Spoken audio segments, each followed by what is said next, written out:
Okay. Welcome back to Nick Landis Comic Corner, Classic / Non-Classic. This is episode number 1359 and Doubleshot number 1253.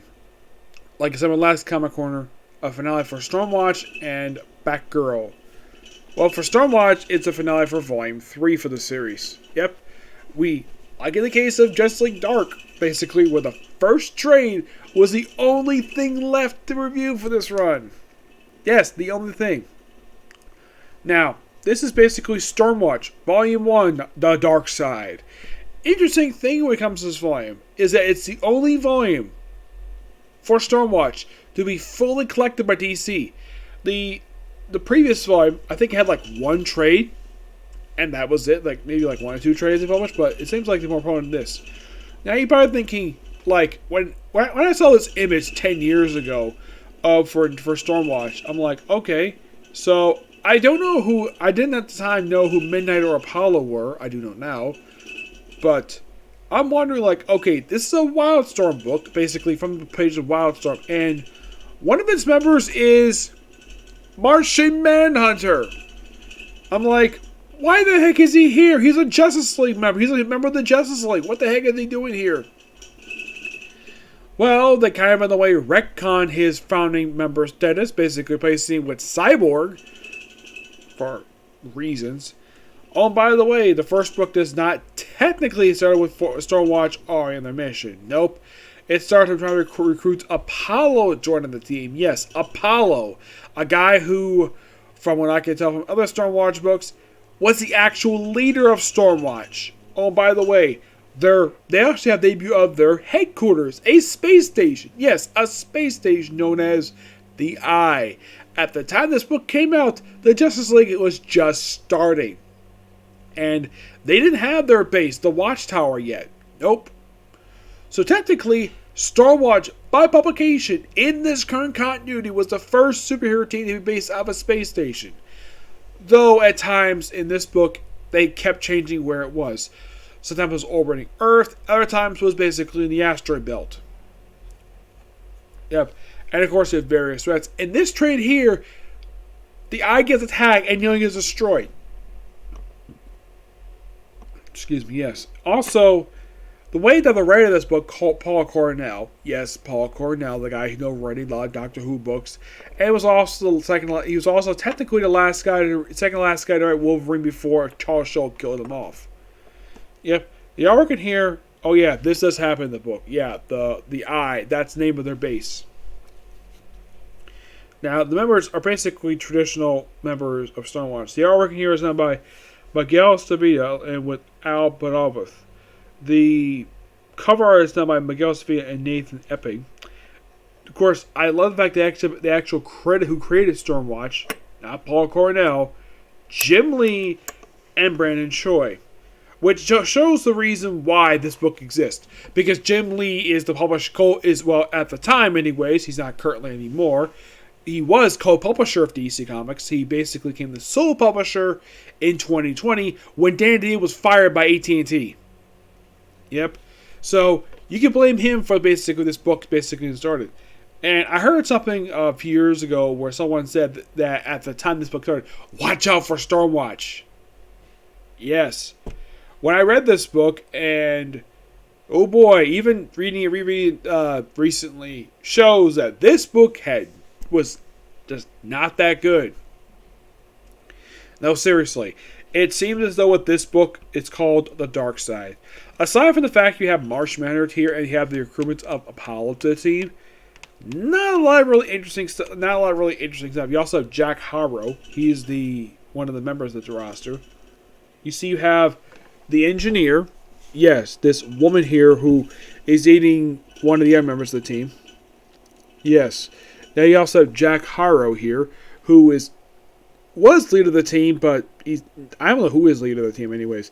They actually, here's the thing. Stormwatch, apparently, according to, I think it was Midnighter, he said in this continuity that Stormwatch isn't around to the Dark Ages. And the people who oversee them are known as the Shadow Lords. We're thinking the Shadow Lords. Were they originally from Wildstorm? No, they were actually from, believe it or not, Milestone Comics. I'm not kidding about that. That's where they're originally from, Milestone. Because apparently when the DC Universe rebooted, it took the regular DC Universe, Wildstorm Universe, and the Vertigo Universe and combined them to one universe. So that's the reason why the Wildstorm characters are here. And Jack Carr had a really interesting thing where his powers he communicated with cities. Now, his plot thread was quite interesting. I thoroughly enjoyed that. A lot of the other stuff felt completely random. Like the Eye being attacked and nearly destroyed felt completely random at best. And my guess is Paul Cornell really needs something big to end his first arc in the book. Though, strange enough, he would actually not stay. Nope. The artist would stay. Yep. Because Paul Cornell left after the opening story arc. Yep, he left. Don't know why well, my guess is the reason why he left, and this is my personal theory on the matter, because DC at that point was very toxic. Yeah, it was basically revealed by George Perez that the environment is very toxic and the editorial staff had control over everything. Well, most of every single book. They had basically, they want this to happen in this book because they said so. Despite the fact, a lot of the time, their ideas made no freaking sense at all. Like, George Perez had to leave Superman because of the fact that he had to change his Superman script 6 times. For different reasons. The reasons were inconsistent at best. He got so frustrated he left DC Comics. Not only just Superman book, he left DC Comics. I'm sure a lot of people, when they heard George Perez was basically going to be writing and drawing Superman, they were excited because George Perez did finish his with Wonder Woman. And if you read the first arc for Superman, it is bad. And when I did my review, I don't blame George Perez for how bad this book. I blame DC editorial for that. This book is not as bad as that, but it's still kind of bad. At least gotta admit this much. It's got good artwork. Yeah, this artwork is actually really good. I like this artwork. It's a good mixture. I like the colors. It looks so good. That's one thing positive. Well, the thing so the Eye of the Storm particularly is the Eye. That's the name of the headquarters of Stormwatch. Yes, the artwork is very consistent throughout this entire run, despite the fact they changed artists. Yeah, but aside from the fact you have a series of random events and stuff with Jack Carr, who basically has this strange ability where he walks. Oh, by the way, this guy has got no shoes. I don't mind his ability to talk to cities, which that comes to play a little bit later. But this arc is just okay. Yeah, it's just okay. It's not terrible per se. It does get a little better as time goes on, but it has a very somewhat weak start to this book. This book gets better slightly at best. I'm going to get this book roughly a... I'm going to give it roughly a... Because it's okay, so I'll give it 8.5 out of 10. Final thoughts on this run. Now, you see, after that story arc, we have this story arc here, which includes this one, Marshmallow leaves the team, and he also makes sporadic appearances in his book. Basically, yeah, this was basically this next game. Enemies of Earth came next. Then came Betrayal. And then came Reset. Now, the thing is, like, yeah, that was a little pop in here. Yeah. The final thoughts of this right now. Here's the thing. This is the logo when the book started. And then for some reason, for the final issues, they had the logo go back to the Wildstorm logo for Stormwatch. I thought that was kind of weird. The fact they did it, and the fact also they changed characters' costumes. Yeah. To match the Wildstorm attire. Yeah, that was something Jim Starlin was trying to do with this book. But surprisingly, this book only lasted 30 issues. I mean, book gets a little bit better as time goes on, but it's quite weird, though, for 30 issues to go through at least this many writers. Like, how many writers did this one book go through? Let's see, 1, 2, 3. Like, I think it's 4 writers in 30 issues. Though they went through a ton of artists. Like, oh my gosh, a ton. Yep. What happened with this group after this book ended? Well, the characters in regular continuity never, with the exception of 2, never appeared again. Though they did technically show up for New 52 Features End, a book that had very good artwork but terrible writing with it. As for why they were there, they actually played a role in the book, but in regular continuity, they have not shown up since then, but Apollo Midnighter have. Yes, Midnighter himself later popped up in the pages of Grayson after this book ended. Yes, he popped up in Grayson as a recurring character for about the first 8 issues, skipping only 1. Excuse me. And then after Convergence, he got his own spin-off book. Yes, Midnighter got a spin-off book, and you're probably thinking, did Tom King write it? Because, well, Tom King and Tim Seeley wrote Grayson. Nope, it's written by Steve Orlando. And the book was actually really good. I thoroughly enjoyed it. The book even brought back Prometheus, the man responsible for the Crime for Justice storyline. And after that book ended, it was later continuing the pages of Apollo Midnighter, which also in the book they dealt with Necro, who was the main villain of Underworld Unleashed. Oh yeah, and also toward the end of the book, they had it where Midnight and Apollo got into a relationship, which fine and dandy if you're basically, well, clamoring for the Wildstorm stuff. Well, at least you have a gay couple in comics. Oh yeah, by the way, in their own continuity, these two got married. Yes, Apollo and Midnighter got married. I mean, there was a joke about Midnighter when he popped up the pages of Batman and Robin Eternal when I think it was Harper Rowe's brother, like, oh cool, a gay Batman is here, because Midnighter was supposed to be Wild's version of Batman, and Apollo was supposed to be their version of Superman. That's simple just of it.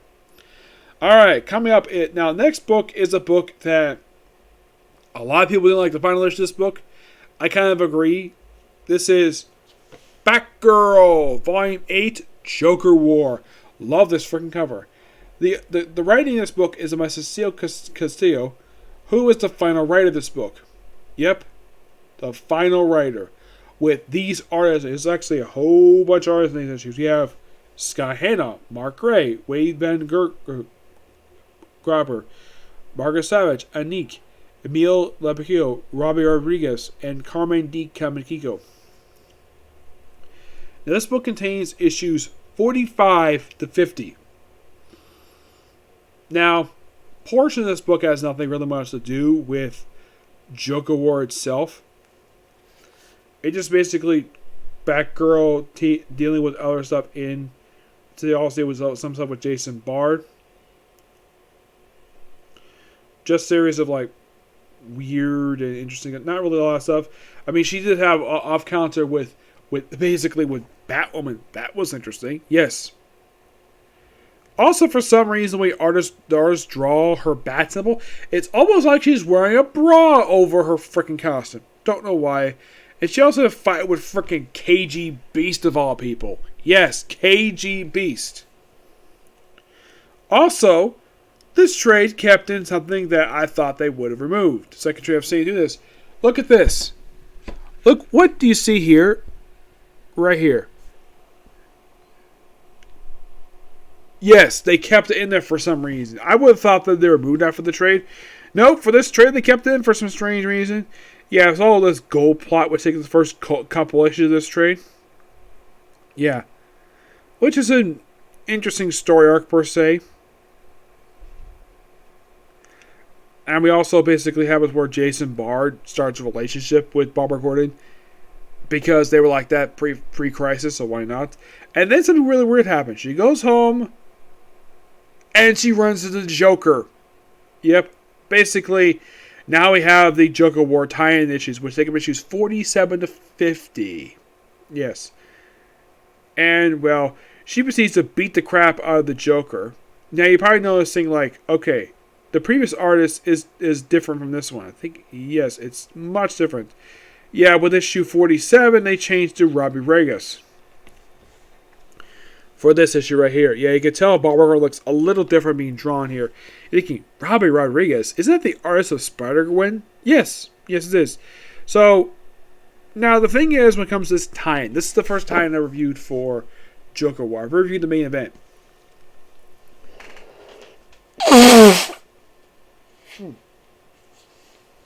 Excuse me. Yes. So, she goes crazy, and of course they sample her implants while she, of course, is dancing with the Joker. And the whole 47 issue, she does not put in costume at all. She teases her put in costume, but not really, no. And of course, she deals with basically stuff going on between her brother and her father. They mention what happened in pages of the infected stuff, which is really interesting. Yeah. For a tie in the Joker War, this tie-in feels very weak at best. Like, they have Batgirl back in costume again. I like the costume, hate the mask. Yeah. Like, this costume, I like the costume. It's a good color scheme with it. But the weakness of this costume is the mask. The mask is terrible. I'm not really a big fan of the Domino Mask Batgirl. Like, yes, she did have this in the Frank Miller, Jim Lee, also Batman Bob and Ron Boy Wonder book. But this is regular Batgirl. She's a freaking cow, not a Domino Mask. This looks freaking stupid. Yep. Yeah, it almost seems as though that the Joker War was like for like 1 or 2 issues, like for like 2 issues, and that was it. Yep. They have stuff with the Gordon's Never Give Up, which takes up basically 48 and 49. Her investigating death of a posture Batgirl. And then we lead to 50, which I heard this book did get a lot of flack online when it came out last year. No, this was also the final issue of this run.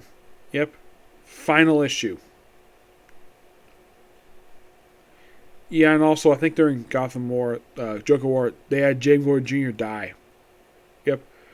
And of course, there's some political stuff in here. There's romance, continuing romance between Barbara and Jason Bard, despite the fact you constantly hate him.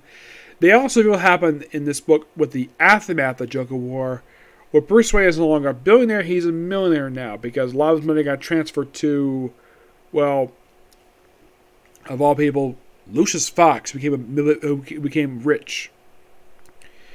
Yep, you mentioned about money. I love the artwork in here. This artwork is really good. Like, got past the Rodriguez artwork. This artwork is done by Emmanuel Lepico, which I'm like, okay, why could this artist basically just stick around for this whole run? This artwork is really good. I mean, take a look at this artwork here of how he draws the Batman family. Robin, who I believe is supposed to be Tim Drake. Barbara Gordon. Dick Grayson, Bruce Wayne. Yeah, this artwork is really good. I mean, I kind of wish his artist would stick around, but nope, it didn't. They didn't. And of course, you have her on a date with Jason Bard. And of course, you have some political stuff because stuff happened with Joker War. And then you have her, well, the self-centered story, which has basically a one-shot team with Supergirl, which I thought was really nice. Still not a fan of the costume, though. Well, not a fan of the mask, though. Yep. Oh, yeah, by the way, they show the back of this thing, which... Yeah, this artwork shows the big problem with the bat symbol on Barbara Gordon's costume with this artwork. I mean, is it just me, or is the way that this artist draws her bat symbol on her costume... Does it look like she's wearing a bra over her costume? Yeah, it looks like a bra. Yes, and apparently the thing stretches over her freaking back for some reason. Like, look right here. There it is, show off her back, and shows the bat symbol. Yeah, I know for a fact that she showed off her butt in one panel, but who freaking cares? Yeah. That's an okay one. This one is basically, the next one is Game Night. This one, I like the story, because you have Huntress, Orphan, Spoiler, and Black Canary. It's almost like Batgirl having Game Night with the Birds of Prey, which I thought was so cool. The fact that she did this for the final story. And, well, that's it. Lots of good cover images for this trade here, and that's pretty much it. Yep. Final thoughts on this particular run for Batgirl. Now, I pretty much reviewed right now Batgirl Volumes 3, 4, and this is Volume 5. Yes, 5. 5 had a okay start to it, but I felt as though with this book felt very disconnected to the regular Bat books, per se. It's almost like whoever was read this book, apparently, and this book kept changing writers. This book went through, believe it or not, 3 writers in 50 issues. Because first you have Hope Larson, and you have Margaret Bennett, you have Actually, about 4 writers. Yeah, 4 writers in 50 issues. Yeah, Cecile, basically, who was the writer of Shade, Changing Girl, she took over for the last, 10 issues of this book. And it seems that with her issues, these issues felt a little bit more integrated with the Batman comics than the previous writers run. Because it seems though that with this book, they just were ignoring everything happening in the main Bat books. Because the same way Batgirl didn't show up for a lot of big crossover events. Yes, because she was basically new with whatever was going on in her solo book. At one point, they had the Penguin being a supporting character in the book. Where at one point, it looked like the issue was about the Penguin's son. Which, that came completely out of nowhere because I don't think Penguin ever had a child. It's never revealed that any of the Batman villains had kids. And yeah, he's the first known big one to actually have a kid. Well, unconfirmed he had 2 kids because mentioned Gotham Academy, there's one of the girls in the book who was hinted at being the daughter of Oswald Cobblepot. They don't go in detail about that, but they hint the fact that Cobblepot is father of 2 children, which I'm like, that's interesting. Yes. Though he disappears, the Penguin's son, he disappears after, the first story that comes, he basically comes up for, 2 story arcs, and that's it for the guy. He gets written off, and they're never seen again. Also, they gave Batgirl a car. Yes, Batgirl a car. Even though her main vehicle is a motorcycle. Yeah, and also when this run started, they kept her wearing the costume of the previous writer when they took over the book. I like the costume. The costume was really good. I like the costume. This costume, and a lot of people, and I agree with a lot of people, this costume that when I think it was Margaret Bennett took over the book, I think it was Margaret Bennett, I think it was one of the year writers. They changed the costume about halfway through this run to this gray costume with the yellow bat symbol and the very, very thin domino mask. Now, I had no problem with the costume. The costume looked really good. Though I had a problem with how the bat symbol was drawn half the time. What looked like where she was wearing a bra outside the freaking cutback costume. My problem was with the mask. And I spoke to my people, one of my friends from Awesome Universe. They agree with me. The costume is good. The mask is bad. I'm kind of like, why not put her back in a cowl? Why does she have to wear a domino mask? It makes no freaking sense at all. Also, why the change? Yeah, that's why in the universe, they never explained why she switched costumes for. She just did for some strange reason. At one point, it looked like she was going to put back on the regular mask, the regular cowl mask, and then she went back to the domino mask for some reason. I don't know why. Yeah, also when she first started wearing the mask, I think it was so freaking thin, it barely covered her face. It felt like she was wearing a pair of glasses. Later on, it looked like, oh, let's make it a little bigger. How about put her in a freaking cowl mask, DC? Yes. As far as I know, that's the end of this era. Yeah. And you know the strange thing is about this book? This book has been regular publishing since 2009. And this book just ended last year after 11 years and 2 relaunches. Yes, 2 relaunches. First was in 2011, and the second was in 2016. Here's the thing. This is technically 5th volume because the 3rd volume has Stephanie Brown in the book.